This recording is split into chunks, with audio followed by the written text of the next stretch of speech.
என்னைக்குமே அந்த ஞாயிறு ஆராதனை, ஒரு சபை கூடி வருதல், தயவு செஞ்சு லேட்டா போயிடாதீங்க.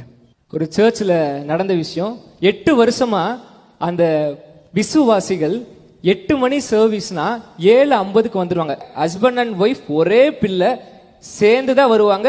எல்லாம் முடிச்சு வேலை பார்த்துட்டு பாத்திரம் கழுவி எல்லாம் வச்சுட்டு போயிடுவாங்க. ஆனா ஒரு நாள் அவங்க ஹஸ்பண்டும் அவங்க ஒய்ஃப் மட்டும்தான் வந்திருக்காங்க. பிள்ளை வரல. பாஸ்டருக்கு ஒரு கேள்வி, சரி வந்துருவாங்க ஒன்றும் பிரச்சனை இல்லைன்னு சொல்லி மெசேஜ் முடிஞ்சு பாஸ்டர் ஒரு துண்டு சீட்டு பாஸ்டரோட ஃபுல் ஃபீட்டுக்கு வருது.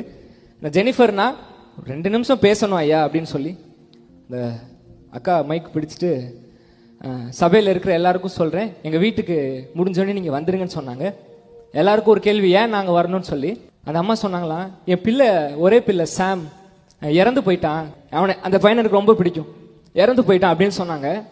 அப்போ பாஸ்டர்ல இருந்து எல்லாருமே சாம் அடக்கம் பண்ண போய் அவனை அடக்கம் பண்ணிட்டு வீட்டுக்கு வந்து, நீ பாஸ்டர் கேட்டாரா, என்ன மனுஷிமா நீ, பெத்த பிள்ளை இறந்து போயிருக்கு, எப்படிமா உன்னால வர முடிஞ்சுச்சு.